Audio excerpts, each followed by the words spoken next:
taking into account the number of confessions being very low. We also have the status of a person who has been denied asylum or refuge. So that person will then be expelled. That person is being held in detention over a period of time which is not clearly stated in law. In other words, this could become an indefinite period of time. So there's a prolonged period before the decision is taken to grant the person asylum or refuge. So I would like to know if there's any type of independent appeals mechanism to review the decisions taken by immigration officials.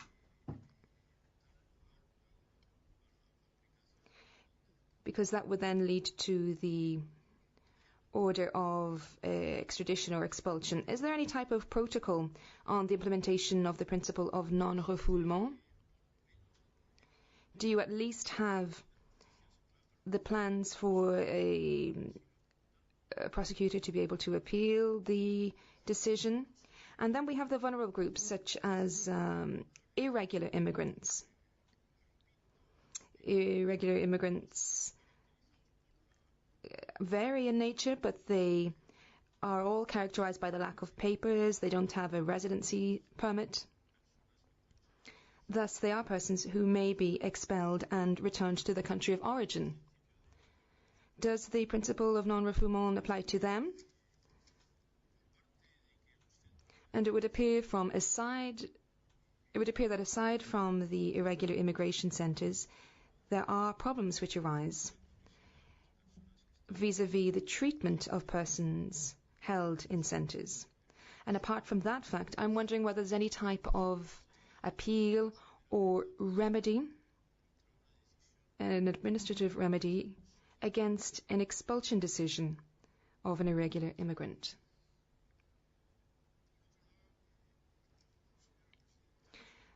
Madam Chairperson, I would like to add a number of comments. First of all, on the death penalty in Japan. There have been many documents written about death penalty in Japan. The committee took a stance on the death penalty.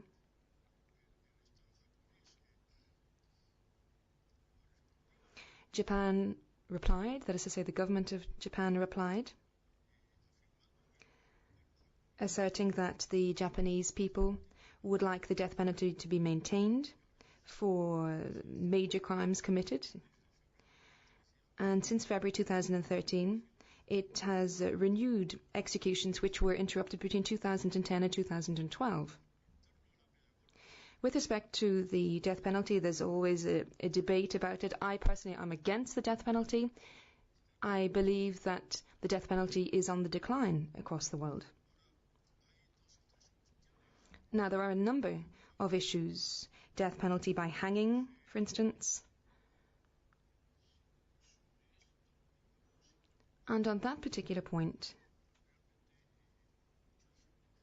many NGOs have spoken out. There have been many positions taken by human rights organizations and defenders.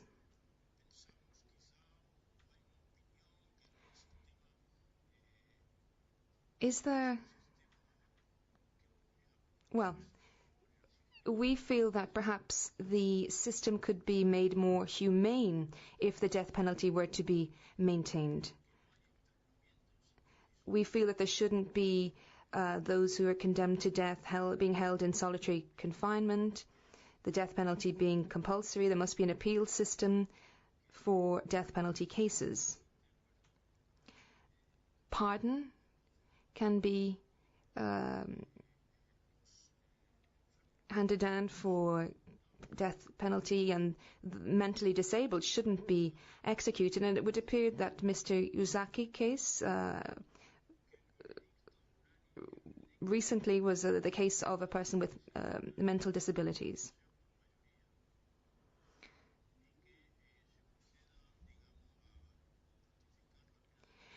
The death penalty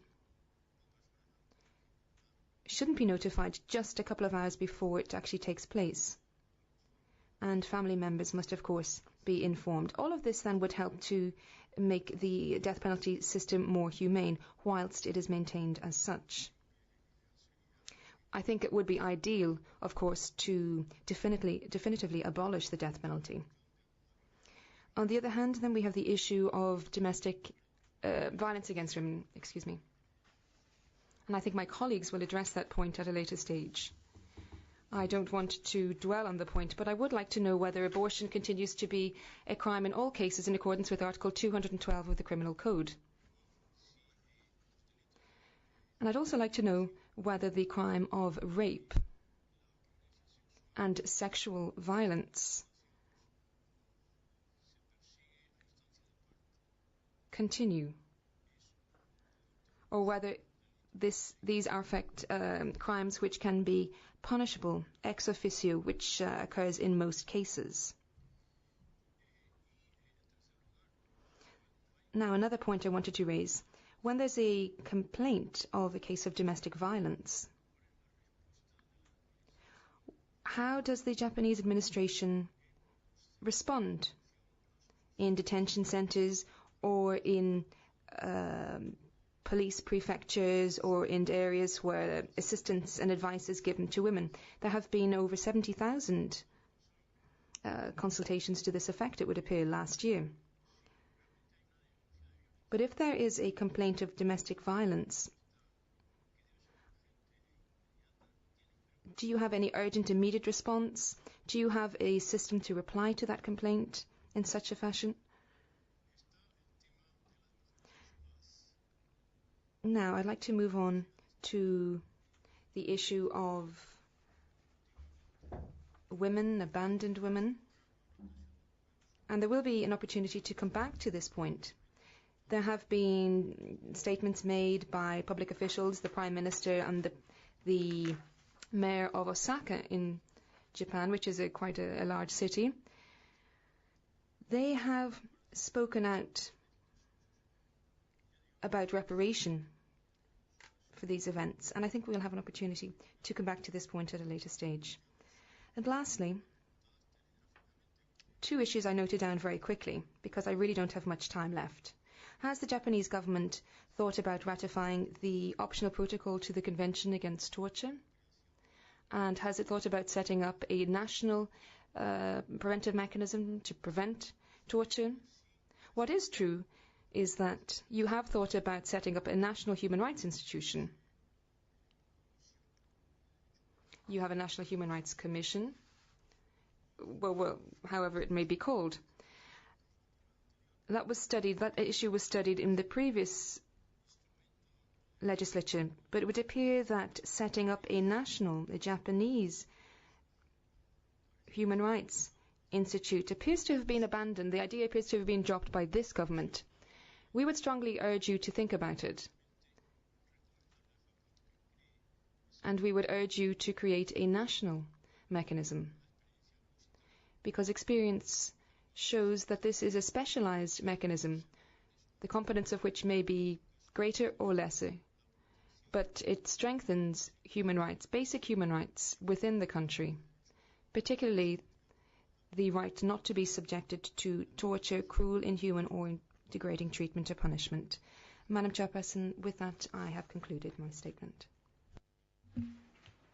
Thank you very much, Mr. Marino. We now turn to the co-rapporteur, Mr. Taguchi. Again, you have approximately 30 minutes. Thank you. Thank you, Madam Chair. Let me also welcome esteemed delegation of Japan. I will continue with Articles 12 and 13 of the Convention. So I will start with the issue of statute of limitation in Japanese criminal legislation. As we know, in the past, committee in its concluding observations has expressed its concern over the states parties' statute of limitation because acts amounting to torture and ill treatment would be subject to it as well. Article 250 of the Japan's Code of Criminal Procedure stipulated the following statute of limitations: 25 years for offences punishable by death, 15 years for offences punishable by the life imprisonment with or without work, 10 years for offences punishable with imprisonment with or without work, 5 years for offences punishable with imprisonment with or without work. 1 year of offences punishable with misdemeanor imprisonment without work or a petty fine. However, in 2010, the state party enacted Act number 26 that amended the Statute of Limitations. The Statute of Limitations was abolished for crimes punishable by death penalty and homicide. The state party also reported that the Statute of Limitations for crimes of assault and cruelty and crimes of abuse of authority causing death by special officers was extended from 10 years to 20 years. However, according to the sample provisions provided by the States Party in paragraph 3 of the States Party's report, the penalties ranged from a minimum of 3 months to a maximum of 10 years. While some acts of torture may fall into categories that received extensions, it is unclear whether all acts of torture, particularly mental torture, would be barred. The committee appreciates the abolition and extensions to some periods of the statute of limitation. However, the committee is concerned that not all acts of torture would be subject to these extensions. The committee again notes that the state party has not incorporated the definition of torture in accordance with Article 1 into domestic law. Please provide the committee with the list of all crimes under domestic law that could be utilized to prosecute perpetrators of acts of torture or ill treatment and corresponding statute of limitations for each of those crimes. Now let me move to the issue of independent authority for immigration detention facilities in Japan. In most recent concluding observations, the committee expressed concern over the lack of an independent body to monitor the immigration detention facility, and no such body has been created. The 2009 revised Immigration Control Act did create the Immigration Detention Facilities Committee, which consists of independent persons who visit immigration detention centers and interview detainees to increase transparency and to improve administration. Immigration officials only participate in these visits if specifically requested to do so by the committee. It's a positive step forward, but also can you provide specific examples of achievements by the Immigration Detention Facilities Visiting Committee? How many visits has it conducted? Who does it submit its statements of opinion or the reports? And how does the state party follow up on these statements? Please also include specific examples if possible. Also, how many immigration detainees have received assistance from the Federation of Bar Associations since the Immigration Bureau agreed to the provision of free legal assistance? And also, please provide any other specific achievements or results due to these initiatives.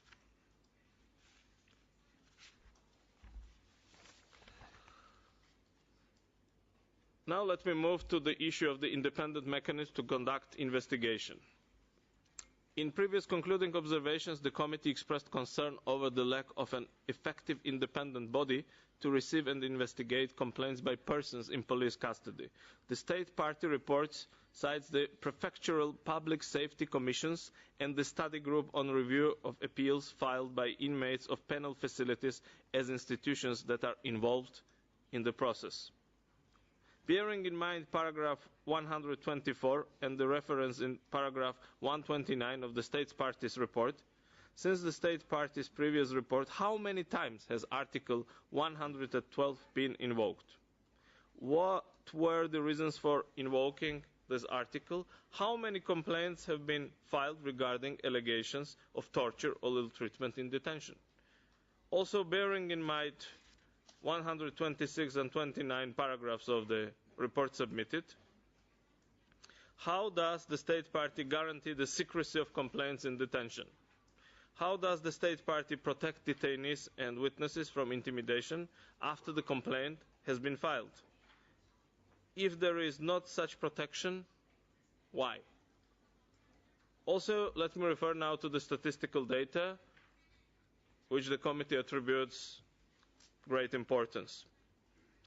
Since the state party's law does not include torture as a separate offence, its statistics include information on number of particular crimes. Its Article 193, abuse of authority by public officers, Article 194, abuse of authority by special public officers, and Article 195, assault and cruelty by special public officers. How does the state party record statistics so as to differentiate between offences under Article 193 and 195 of the state party's penal code that amount to torture and ill treatment, and that those that do not? Do the statistics in the States Party report only reflect those offences that amount to torture or ill treatment? How does the State Party ensure that it maintains an accurate record of complaints, investigations, prosecutions, and penal and disciplinary sanctions for acts amounting to torture or ill treatment? Why the state party has chosen not to compile statistics on redress or sanctions for acts of torture or ill treatment? And what steps is the state party taking to ensure that it records statistics that includes those factors mentioned in my statement?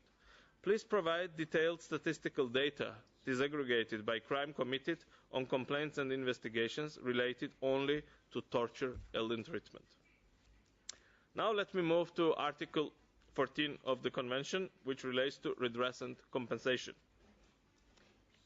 Article 1 of the State Redress Act provides that when a public officer who exercises the public authority of state or of a public entity has in the course of his or her duties unlawfully inflicted damage on another person intentionally or negligently, the state or public entity shall assume the responsibility to compensate thereof.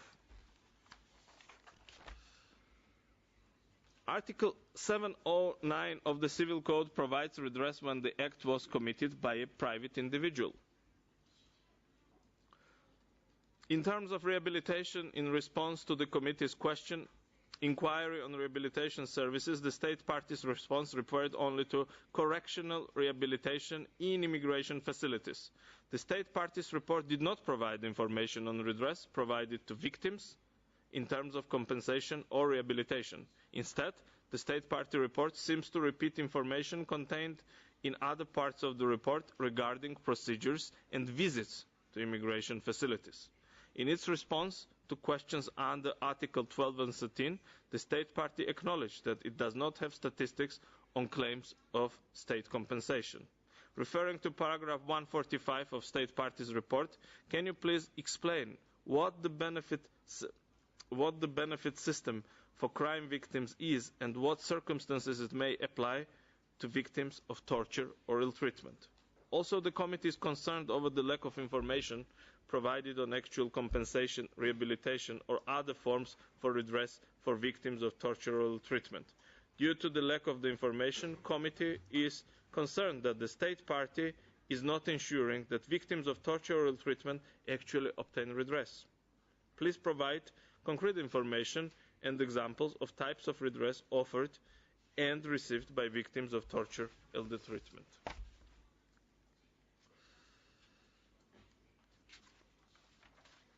During the Second World War, the state party's military forced up to 200,000 women into sexual slavery. Although the state party explains that it has issued apologies, many people do not believe these apologies have been genuine, and the state party has not accepted any legal liability. Furthermore, the state party reportedly denies facts, accuses victims of lying, and fails to prosecute perpetrators.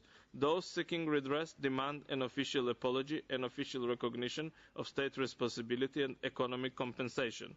The Asian Women's Fund, which has been suspended, was reportedly insufficient in the scope of who it covered, and the state party has contributed only a small proportion of total funds. What steps is the state party taking to establish an accurate record of comfort women? How does the state party educate the public on the history of comfort women. Please also explain why disaggregated statistics on the number of violence of women by foreign military personnel requests for redress are not kept.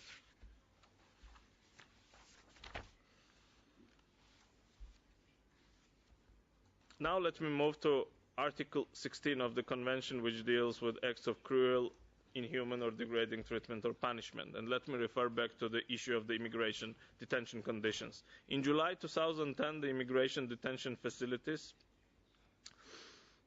Committee was formed in Tokyo and Osaka to serve as a third party that inspects immigration detention centers, conducts interviews with the detainees without immigration officials, and provides opinions to directors of immigration detention centers.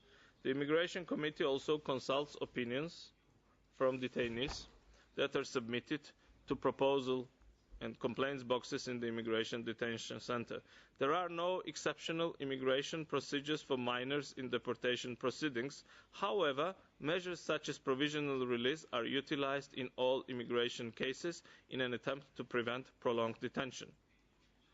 The committee notes that the states parties attempt to minimize immigrant minors' detention, as well as the states parties' attempts to separate minors in detention from adults. Please provide data on the number of minors detained in departure waiting facilities. Also, provide the committee with the data on provisional release of minors during proceedings. Also, the committee notes the states parties' use of provisional release in immigration cases. Can you provide the committee with additional information on how factors are weighted to determine provisional release? Additionally, please explain if all detainees are informed of provisional release and how to seek it. Finally, can you please provide information regarding the number of provisional releases disaggregated by year, age, sex and nationality of the migrants?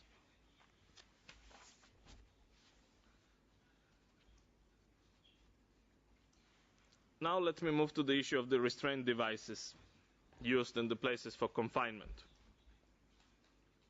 While the Act on Penal Detention Facilities and Treatment of Inmates and Detainees only allows for the use of gags in facilities that do not have a protection room, only 30% of detention facilities actually have the so-called protection room. Thereof, even though funding for building protection room has increased, protection rooms are lacking and the gags are allowed in 898 facilities, or 70% of the state parties' facilities in total. Article 78 of the official directive concerning execution of duties by prison officers establishes the parameters of the use of restraint suits. Restraint suits may be used if the inmate is being escorted, is likely to cause harm to himself or others, or damaging facilities. And the use of restraint suits are by order of warden, but may be used without an order if there is no time to wait. Let me ask the delegation to provide statistics on the length of time of restraining devices which were used for each case of type 2 handcuff and restraining suit. Also, can you provide us and outline the situations when there is no time to wait for a warden's approval before using a restraint suit? Also, please provide statistics on the number of non-warden approved restraint suits applied.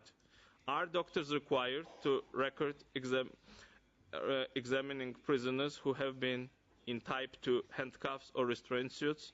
Also, can you please provide the records, if any? Additionally, if not, does the state party plan on keeping more detailed records of the use of restraint devices in places of confinement? Now let me move to the prison conditions. In response to overcrowding, the state party, as we were informed, increased 34 detention facilities capacity by 1,400 persons total. It happened during 2007 and 2010. The state party also started building 3 new institutions in 2007 and 1 new institution in 2008 to add space for 6,000 persons.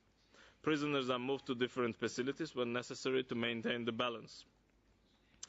Can you please provide updated information as to when the new penal institutions will open? Also, provide figures showing the occupation rate of each detention center during the period of 2012 and 2007 and 12, overcrowding levels, and the capacity of prisons. Also, please outline steps the state party has taken and is planning to take to ensure that prisons, particularly women's prisons, are not overcrowded any longer.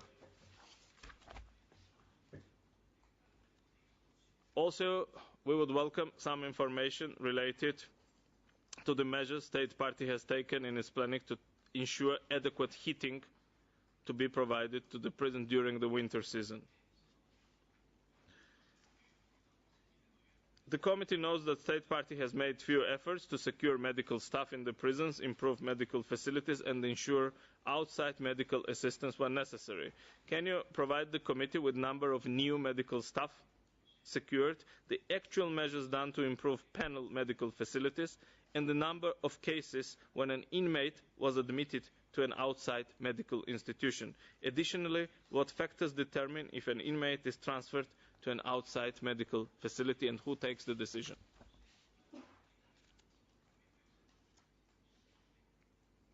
The Act of Mental Health and Welfare for the Mentally Disabled establishes operating parameters for mental health facilities. Article 36 of the Act requires psychiatrists to judge any restriction of a patient's activities. Additionally, Article 37 allows for physical restraint only as a last resort in cases of suicide or self-injury, hyperactivity, or if the mental disorder is life-threatening without restraint. If restraints are used, the patient is not notified of the reason and monitored during the use of restraints. If patient was compulsively hospitalized, discharge requests are made to the Administrative Appeal Act with the Minister of Health, Labour and Welfare, or a lawsuit is filed under the Administrative Case Litigation Act. Is there a statutory time limit to physically restraining a mental patient? Also, in the light of the committee's previous concluding observations, can you provide information on the steps taken to ensure effective and thorough judicial control over the detention procedures in public and private mental health institutions? Also, can you provide in details the number of requests made for discharge or improved treatment and the number of granted requests? And also, what are the factors for granting a discharge request?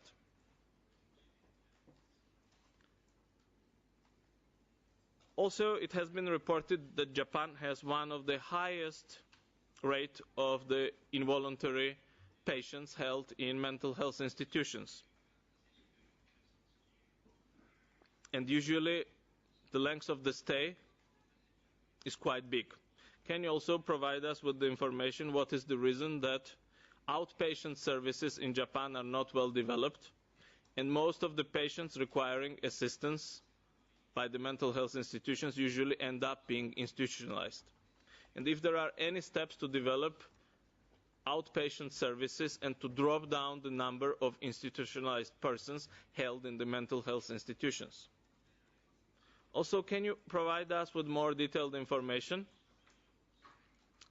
What is the involvement of the courts when the involuntary placement decision is taken by the facility itself? Now let me move to the issue of the independent monitoring of the facilities mentioned above. The Detention Facilities Visiting Committee consists of external third parties chosen for their integrity and insight into detention facilities, and also aims to increase transparency of the institutions. Members may be lawyers, governmental officials, doctors, local residents, and these members visit facilities, interview detainees, generate a statement of their opinion to each chief of prefectural police headquarters. However, there is no ombudsman who works on behalf of detainees. Additionally, juvenile detention facilities do not maintain inspection procedures. Let me ask the delegation to explain the types of concerns these committees have highlighted in the reference of treatment of detainees. Also, can you explain in detail the state parties' achievements in terms of more appropriate treatment of detainees taken in response of the opinions expressed by those committees? Also, can you provide us information on the measures that guarantee the independent external monitoring of juvenile reform facilities? Mr. Marinho has touched upon the death penalty issue, so I'm not going to elaborate further on this issue. Let me move now to the issue of the solitary confinement. Solitary confinement is allowed if a prisoner poses a risk of disrupting discipline and order in the penal institution by making contact with other inmates, or poses a risk of being exposed to harm by other inmates. Detainees in Japan continue to be held in solitary confinement for extended periods of time. Solitary confinement is authorized for a maximum of 3 months, but may be extended each month. Some detainees remain in solitary confinement for 8 years or even decades. Currently, there is no time limit on the amount of time detainee may remain in solitary confinement. However, the number of prisoners in solitary confinement has decreased from 148 people in 2006 to 16 people in 2012. While some inmates are not technically held in solitary confinement, they are held in isolation that only allows for bathing and exercise with other inmates. Additionally, some detainees held in solitary confinement become mentally ill, including those on death row, but authorities do not release health records. No protocol exists for offering psychiatric therapy. Let me ask, what are the factors for determining a prisoner's qualities for one of the situations that warrant solitary confinement? Additionally, what other solutions are explored or are available to avoid application of solitary confinement? Also, what steps has the state party taken since its last report to ensure that detainees are not subject to extended periods of solitary confinement? And can you please explain in detail the safeguards that are in place to ensure that detainees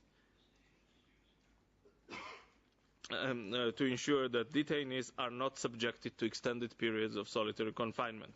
Also, what care is available for those detainees that are mentally ill? Committee actually commends the state party for initializing mandatory medical review of solitary confinement of prisoners. Besides examination from a medical doctor, are specialized psychological and psychiatric evaluations done, especially in case of, and we are interested whether those examinations include psychological and psychiatric evaluations, especially in cases of prolonged solitary confinement. If not, are there any plans to incorporate such evaluation in the future?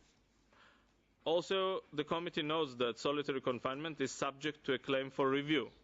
How would such claim be handled by the authorities? And also, can prisoner make a claim for review himself? Also, please provide number and outcome of claims in the past, as well how many detainees were released from solitary confinement after such a review, if any, has taken place. Let me now move to the issue of violence against women. The state party believes violence against women is not within the committee's purview. The state party also runs a campaign for eliminating of violence against women every November, and the campaign is in cooperation with state and local governments as women's groups. In addition to the campaign, the state party provides preventive education materials to discourage violence against women. The Act of Prevention of Spousal Violence and the Protection of Victims provides spousal violence counseling and support centers which provide victim counseling, temporary protection and information. Police measures to address violence against women include providing female investigators and interrogators as needed. If the case violates penal law, the police will make an arrest or take other appropriate measures. Victims of torture or treatment by authority or because a state authority did not act may seek damages under Article 1 of the States Redress Act. The committee notes the state party does not keep disaggregated statistics on victims of violence by foreign military personnel, redress requests, number of requests granted, on the amounts ordered for the granted request. Are there plans to keep such statistics in the future? Also, the committee knows that the newly promoted police officers receive training. Are police trained regularly? Are any lectures or training for judges specifically focused on violence against women? Are prosecutors required to maintain training after 3 years of serving as a prosecutor? And how often does leadership at immigration facilities receive training pertaining to violence against women? Also, please outline the violence against women components in the correctional institution officials' training.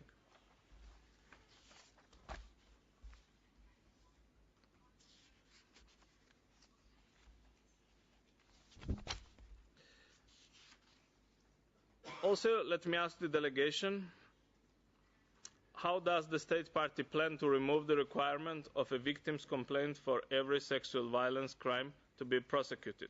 The state party initiated Japan's action plan to combat trafficking in persons in 2004. Under the 2004 action plan, the government strengthened border measures, reviewed the criteria for visas, including the entertainer visa, criminalized buying and selling human beings, and allowed special permission for trafficking victims to stay in Japan. The state party updated its action plan in 2009 by such initiatives as promoting compliance with relevant laws, enhancing efforts to aid victims, and examining relevant procedures. The committee commends the reduction in entertainer residencies and the stepping up of visa examinations. Can you provide the committee with number of entertainment visas granted annually? Also, please update the committee on the status of ratifying the protocol to prevent, suppress and punish trafficking in persons, especially women and children. Considering that time is pressing and I have to conclude, I will raise a couple more issues and then other members of the committee will take the floor. Can you provide the committee with statistical data on the number of complaints related to trafficking in human beings? Also, the committee notes the lack of prosecutions and convictions for human trafficking offences when compared to the number of arrests. Please explain why so few human trafficking arrests are prosecuted. Let me now, last but not the least, move to the issue of the corporal punishment in the home. The state party believes domestic violence is not within the committee's purview, and children are protected, though from abuse under Articles 3 and 14 of the Act on Child Abuse Prevention. The committee commends the state party's criminalization of child abuse. Please list the statutory punishments for child abuse. Also provide the number of convictions and sentences for abuses of children. Taking into account the state party's response in paragraphs 281 and 283, can you please provide the committee with an update on the state party's internal assessment on accepting the competence of the committee under Article 22 and ratification of the optional protocol to the Convention? Thank you for the attention. Thank you very much, Mr. Taguchi. We now move to members of the committee, and the first member on my list is Mr. Doma. Mr. Doma, you will have approximately 6 minutes. Thank you. Thank you, Chair. I also welcome the Japanese delegation, and it's an impressive delegation, and it shows how seriously Japan takes this dialogue between CAT and the state party. My questions are as follows. Question number 1, on what basis does the police arrest a person? On allegation, on sufficiency of evidence, on reasonable suspicion that an offense has been committed or about to be committed?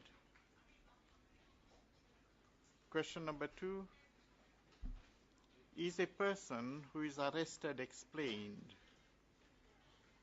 the reasons for his arrest, his right to legal representation, his right to access to medical examination, his right to have access to a member of his family,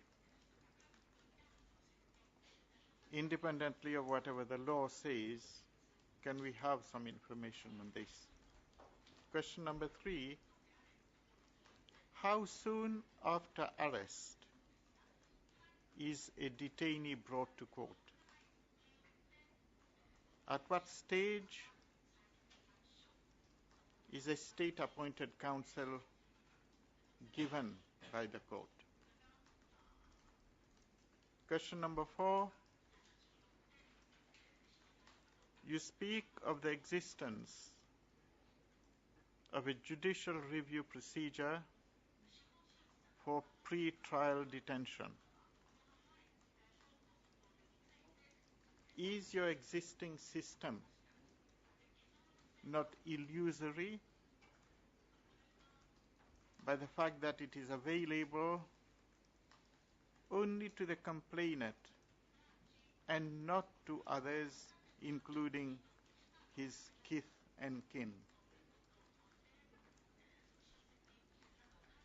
Question number 5. You speak of the possibility that complaints against torture may be heard by the judge hearing the case. But the rate, it would appear, is so ridiculously low, 1.46%. That is suspicious. Are judges adequately trained to identify cases of torture through skills given to them for the purpose, including medical and other help?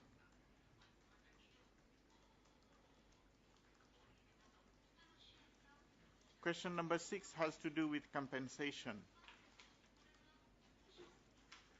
You say that someone who is a victim of a criminal act may seek redress under Article 1 of the State Redress Act.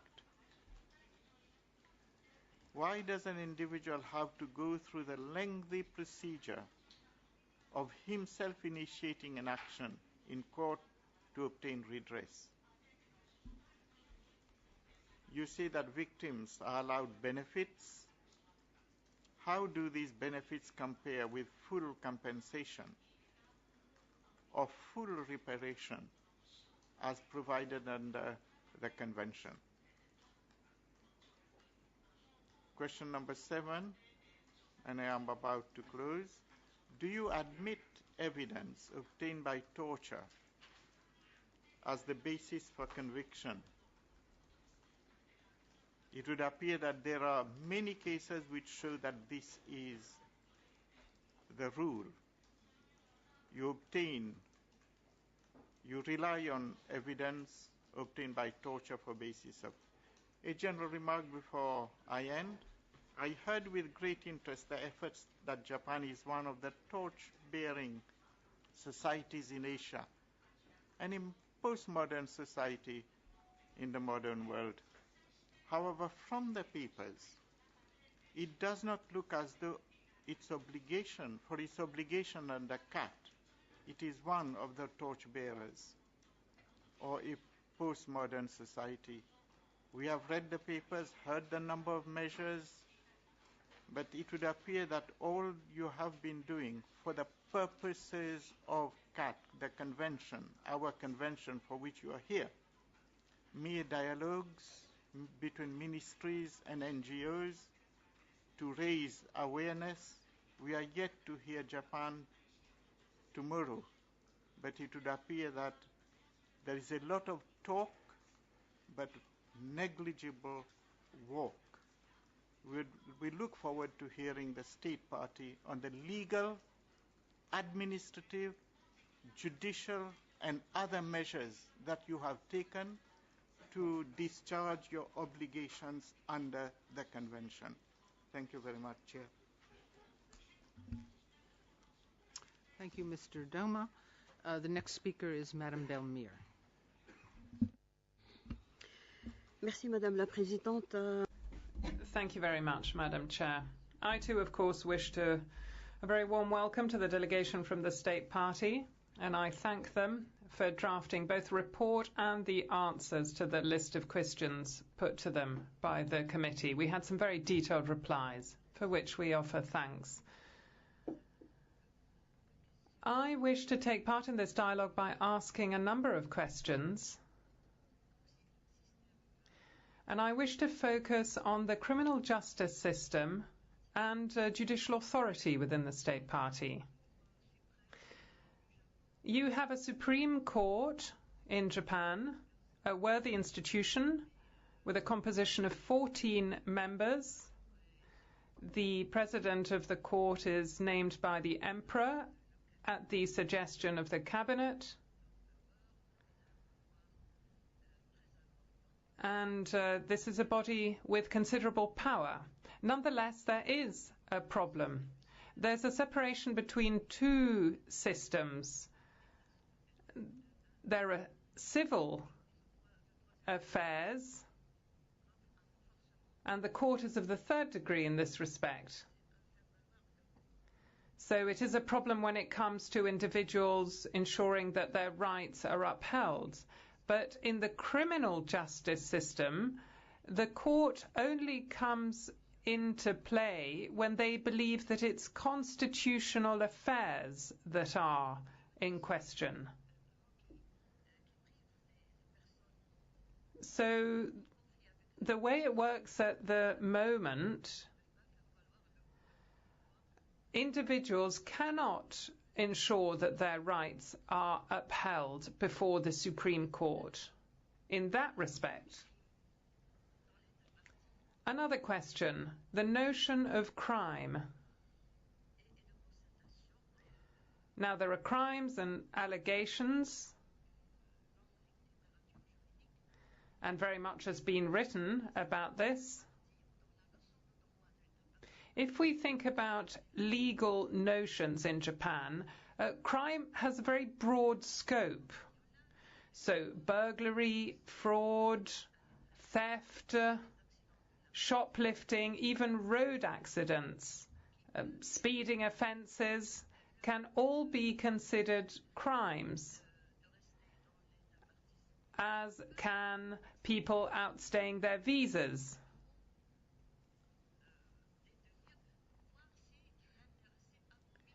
So, in fact, in order to bring into play aggravating circumstances, an individual must be detained to see whether any other crimes have been committed.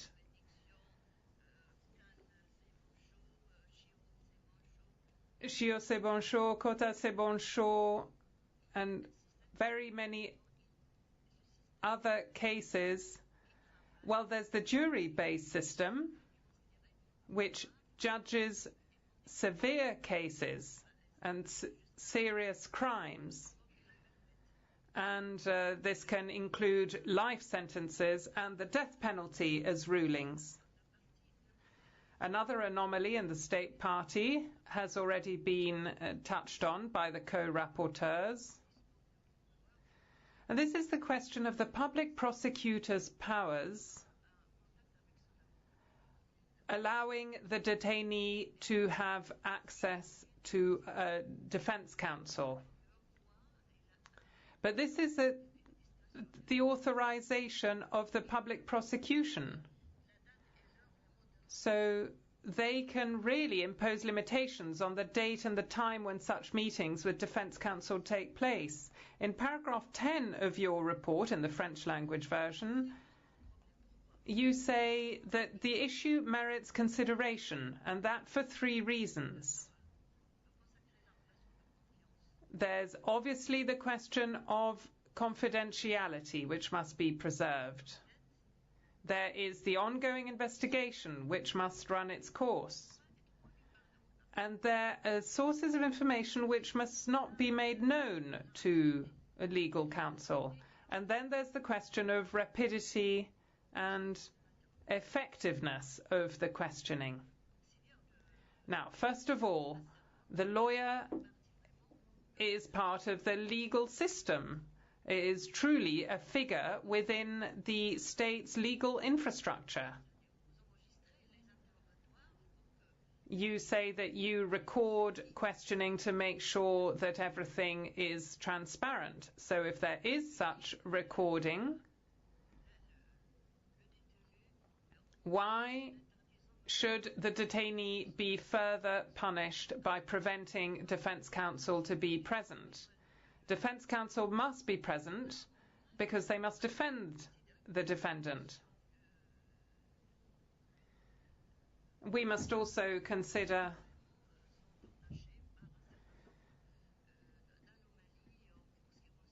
allegations of impropriety in treatment.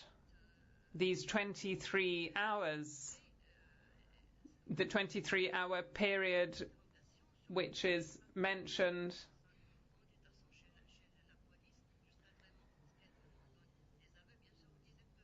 so that somebody can be held in police facilities until they produce a confession. But we must consider the objective factors. This is certainly a matter for discussion. In the introductory statement, you have told us that you are considering changing how questionings take place and the public prosecutor's authority, and I would emphasize that this is certainly something that needs to be reconsidered. Thank you very much, Madam Belmir. The next speaker on my list is Mr. Bruni. Thank you, Madam Chair. On my turn, I wish to warmly welcome the representatives of Japan to this committee. And since the time is limited, I would raise some very punctual questions. And most of them relating to detention and conditions of detention. The first time is about the detention facilities visiting committees. These committees are referred to in the report, and they were also mentioned in the introductory statement this morning, by the delegation this morning. My question is a simple one. Are these committees allowed to make unannounced visits to places of detention? This is point number one. Then the question of inmates in death row has been raised this morning. We know that persons sentenced to death penalty usually remain for years, sometimes decades, on death row, without being informed of the date of their execution prior to the date itself. The report explains the position of the authority that advance notification of the execution would provoke unnecessary psychological suffering to the inmate concerned and his family. But I want to bring to your attention that another important treaty body, the Human Rights Committee, in its concluding observations at the end of its consideration of the report of Japan under the Covenant on Civil and Political Rights, this was in 2008, expressed concern over this practice and recommended to Japan, among other things, to ensure that inmates on death row and their families are given reasonable advance notice of the scheduled date and time of the execution. Well, apparently, from what I understand, maybe this recommendation has not been implemented yet, but I would like to know the position of the Japanese authorities and whether they intend to implement this recommendation or consider implementing this recommendation in the future. Then the situation of prolonged solitary confinement. This was already dealt by the two rapporteurs, but I want to refer to it from a particular angle, because we know that in Japan solitary confinement can last for months and months and can be renewed on a monthly basis. Now, I would like to bring to your attention a very recent study on solitary confinement issued in 2011 by the Special Rapporteur of the Human Rights Council on Torture. I can give you even the reference, A/66/268. And the Special Rapporteur consider solitary confinement as a harsh measure which is contrary to rehabilitation, the aim of the penitentiary system. The Special Rapporteur noted that scientific studies have established that some lasting mental damage is caused after a few days of social isolation. He concluded that indefinite or prolonged solitary confinement in excess of 15 days should be subject to an absolute prohibition.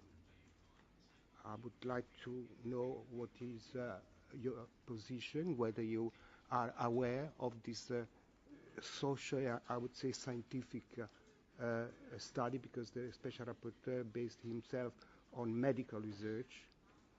And I repeat, after 15 days of solitary confinement, there are certain psychological damages which can last for years or forever.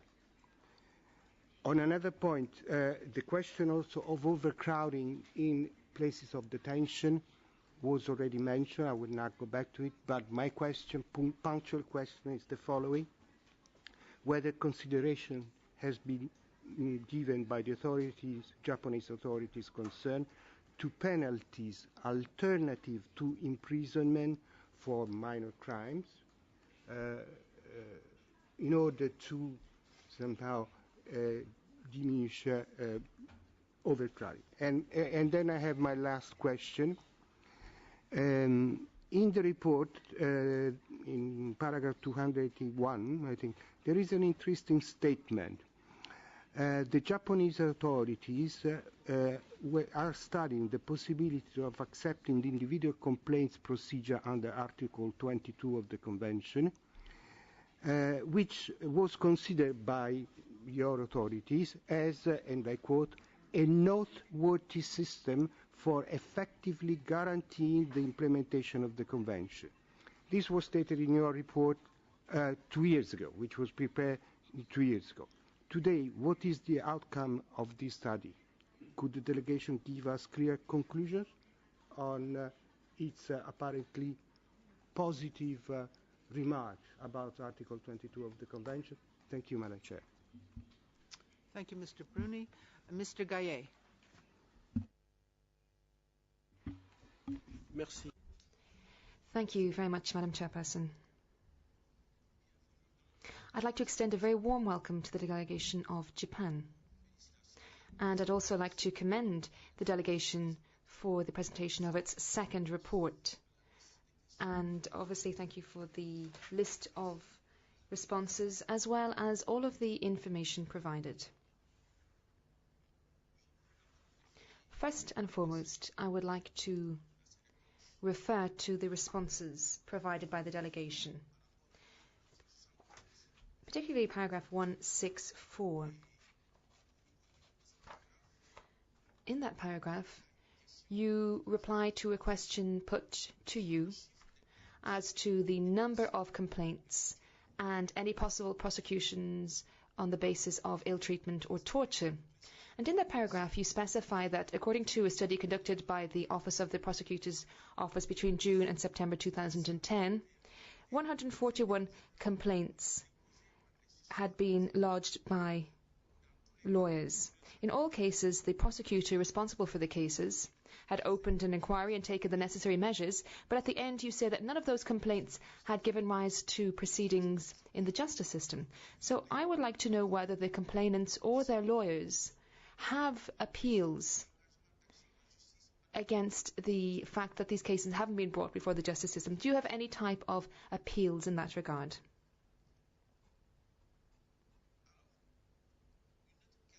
I would like to ask another question. This is paragraph 276. I think it's an issue which has already been raised by one of the rapporteurs, and it concerns the practice of trafficking in persons. I was quite struck by the fact that there's a disparity between the number of people arrested and the prosecutions or convictions which have taken place. If I look at the case in 2007, for 41 persons arrested, only 11 of them have been prosecuted. Whether this has been done in the sale in human persons or trafficking in human persons for various reasons. It would appear that the repressive acts taken by prosecutors in Japan are not dissuasive in nature. And I would like to have the viewpoint of the state party vis-à-vis that particular issue. I'd also like to ask about the institution, or rather the establishment of a national human rights institution which is independent, pursuant to the Paris Principles. I think this is a long-standing commitment on the part of the state party. With respect to the death penalty now, according to information sent in to us, it would appear that 1/3 of persons executed since 2010 did not exhaust all remedies against the death sentence handed down against the person. That would include a request for pardon, a request for the case to be reopened. Now, when there is a death penalty, is there a genuine appeal or remedy that exists? Is it compulsory? Is it optional? Is the execution delayed until the remedies have been exhausted, etc.?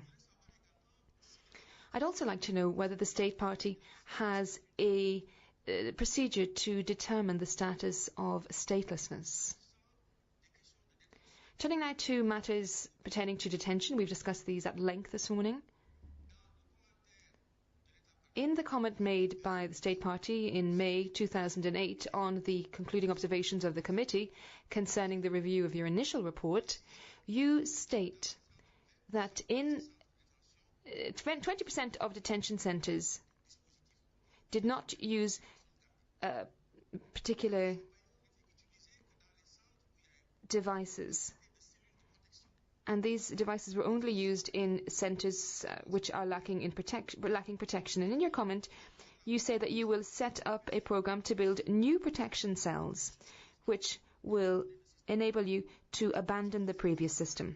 And I'd like to know what the status of that is today. How does the situation stand today in 2013?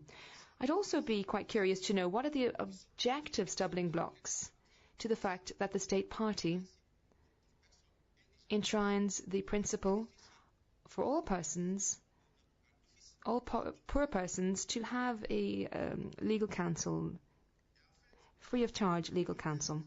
And I'd also like to make a short comment with respect to the authority, the power of the public prosecutor vis-à-vis the use of proof evidence in a criminal proceeding. It would appear that the prosecutor has the power to ensure that lawyers of those being prosecuted do not have access to particular elements. And I think if this is true, this is something which runs counter to the principle of the equality of arms in a proceeding. This means that all stakeholders in a criminal proceeding have access to all elements without any restriction. Now, I'd like to know whether developments have taken place in this regard in Japan so that the prosecutor and lawyers are treated on an equal footing. Thank you very much, Madam Chairperson. Thank you very much. The next speaker is Madam Sveas. Thank you very much. And I also want to welcome the high-level and large delegation from Japan, and also thank them for their detailed replies. And I will follow up on some questions that I found need some extra information and some more specifications. I want to start with a question raised about the Istanbul Protocol. In your reply, you referred to training of personnel, especially medical personnel, to work with people in detention. This is very important, and we highly appreciate that. When we ask about the Istanbul Protocol specifically, we want to know about the training in place for people who are in the situation where they are in a position to to detect, investigate, and document torture. So this is important information both for the medical personnel but also for others involved in issues with people deprived of their liberty, but also possibly in asylum situations. I then want to move to an issue which has been raised already, but just make some few points on protection of children, and also again, and also on violence against women. I would encourage strongly that the state reviews its laws on corporal punishment, as this seems to be, of course, within limits permitted both in homes and in alternative care settings. We know from reports from different places that children in alternative care settings in particular may be very exposed to violence of different forms, and if physical or corporal punishment as a disciplinary measure is allowed, this may very easily develop in a wrong way. So please can you look at this and see if you can change these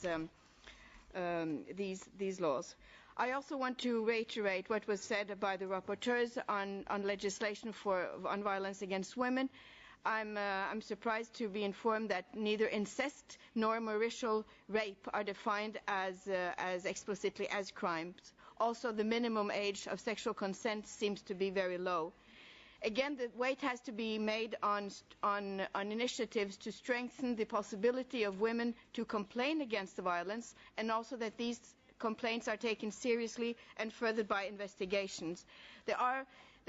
In the reports to us, we have information about a number of unreported, or that the number of unreported violations and threats, including stalking, are very high. So please, some more information about initiatives taken both on the complaint issue, on the investigation, and also protection of women as shelters and other things. I now want to move to psychiatry.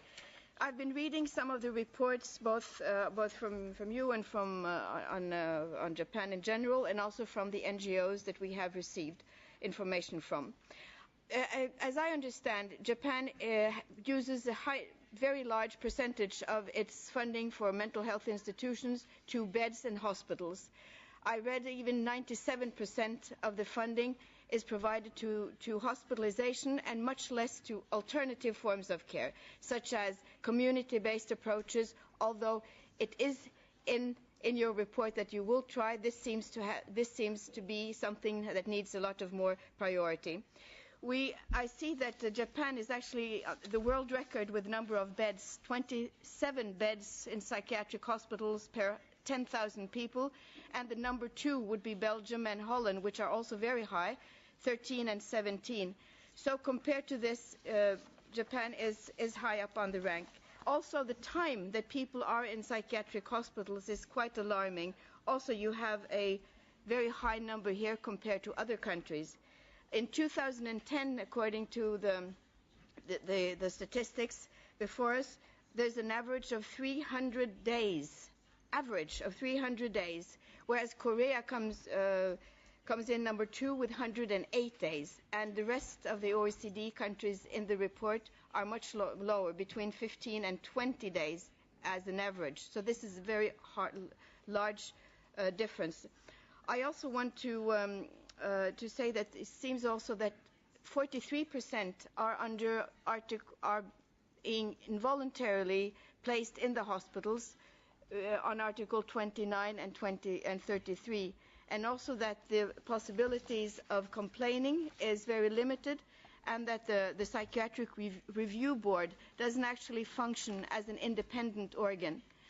There is a situation that most of the psychiatric hospitals also seem to be in private care, but that doesn't in any way exempt the state from their responsibility to monitor and to ensure that things are correct.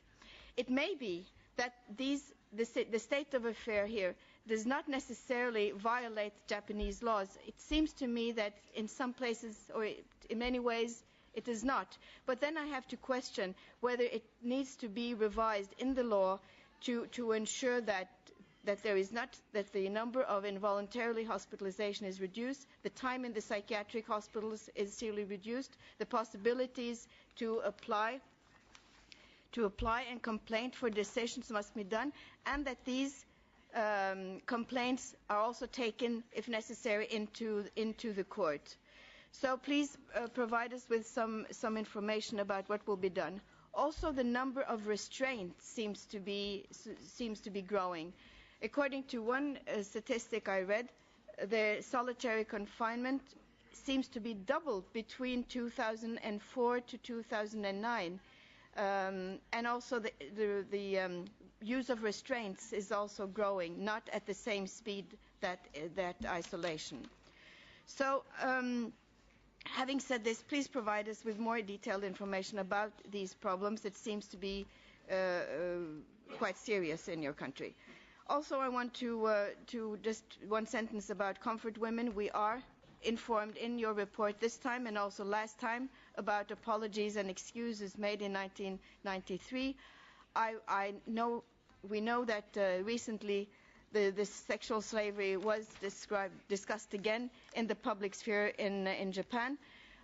Please again provide us with some information about how this bad part of the history, the sexual slavery during World War II, can be also included in as a wrongdoing in textbooks, and also if there will be any more and strongly expressed apology and reparation based on the recent unfortunate comments that were given in the media. Thank you very much. Thank you very much, and I have a few questions in my personal capacity as well. The committee has a process called a follow-up process, and we identified certain issues that we asked the government for further information about. And you provided it, and we asked for further information. Well, that's the way we work.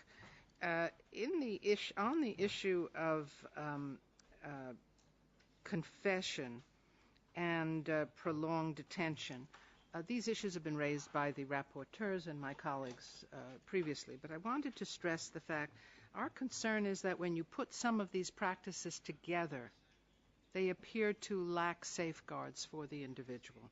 For example, prolonged detention coupled with interrogations in which legal counsel are not allowed to be present may increase the risk that prolonged interrogation results in abusive interrogation, and that the aim of obtaining confession then becomes something more than the information-based issue that's described in your report. I'd appreciate any comments on that. Similarly, the committee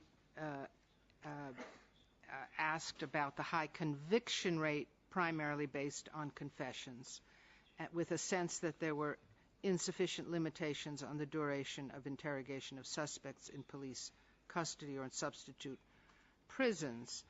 And the point here being that when you put the documentation together and the number of cases that are based primarily on confessions, these other practices appear to create problems. So we'd welcome your further clarification of how you prevent one practice irritating and aggravating another such practice, and statistics on the number of convictions based on confessions would be much appreciated.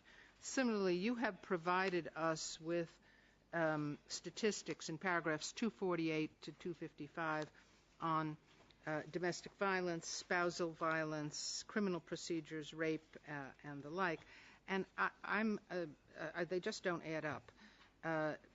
Paragraph 249 shows more than doubling of the number of complaints to over 70,000, as Mr. Mourinho indicated. You say that's because you've informed people better about these problems and they're coming forward, and that may well be the case.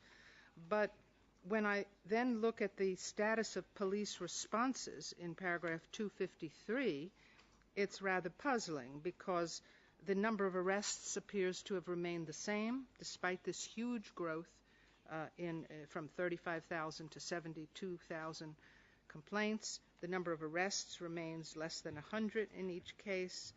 For violation of protection orders, the number of arrests for other laws remain about the same. There have been an increase in warnings, but with what result? I'd appreciate some clarification of these statistics. You also provide lending of security equipment as a police response. Can you explain what kind of security equipment? And the increase is enormous, so I'd appreciate clarification on that.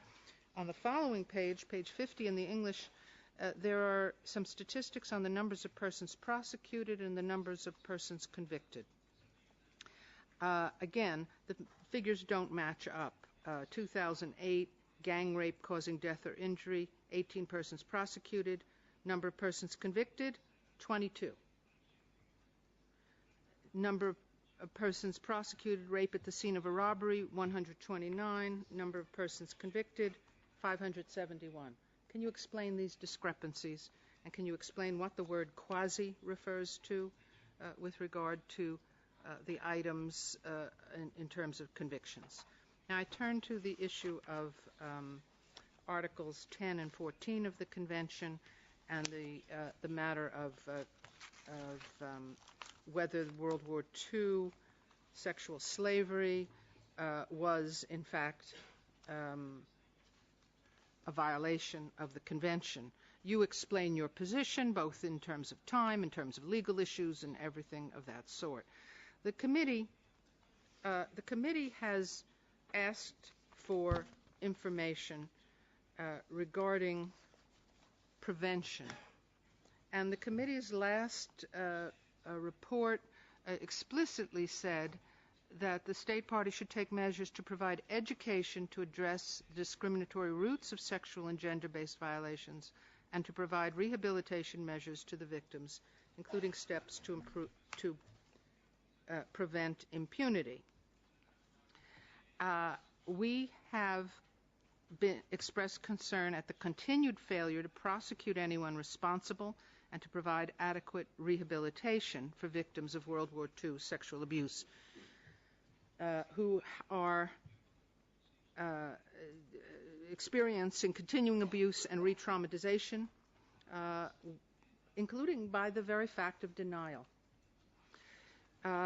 We've asked about educational measures that have been taken. We were provided with information from one of the very active group of Japanese NGOs who are here, the Women's Active Museum on War and Peace.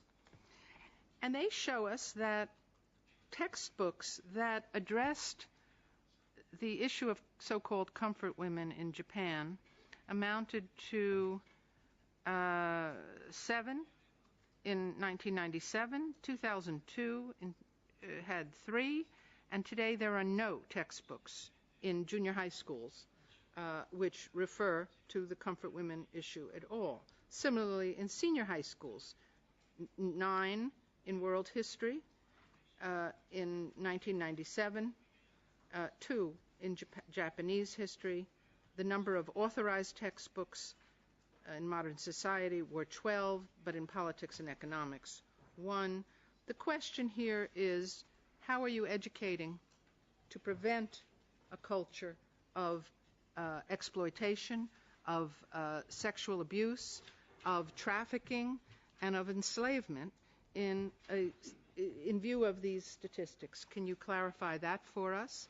Secondly, with regard to the issue of rehabilitation, the committee has adopted a new General Comment 3, in which it discusses what is required to provide assistance in rehabilitation and restitution and redress for victims of torture and under the Convention. And again, I did not see information indicating that the government, other than the apologies which are outlined here, that the government has done that. And certainly, as Madam Sveas has just indicated, the statement that was made, and Mr.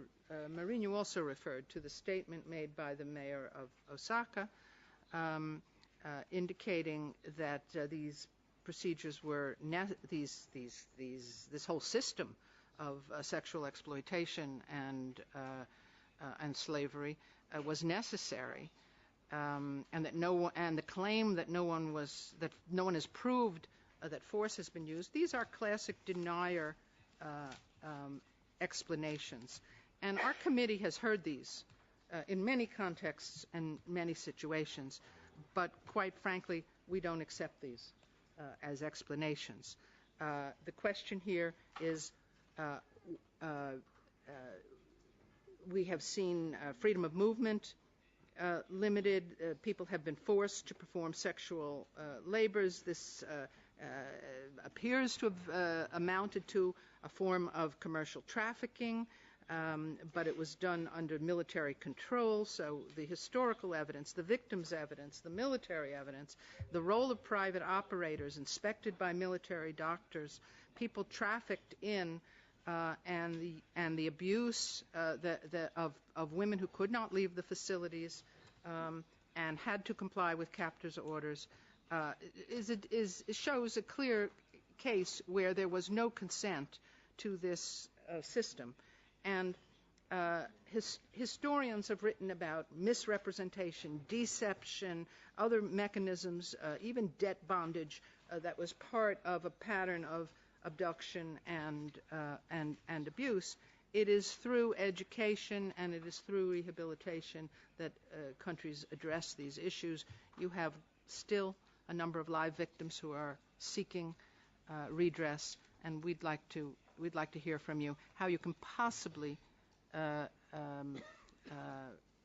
how you can clearly refute those members of various local governments whose positions are at odds with those of the government and of informed observers. Thank you. Now, Mr. Ambassador, I'm stepping back in my role as chair.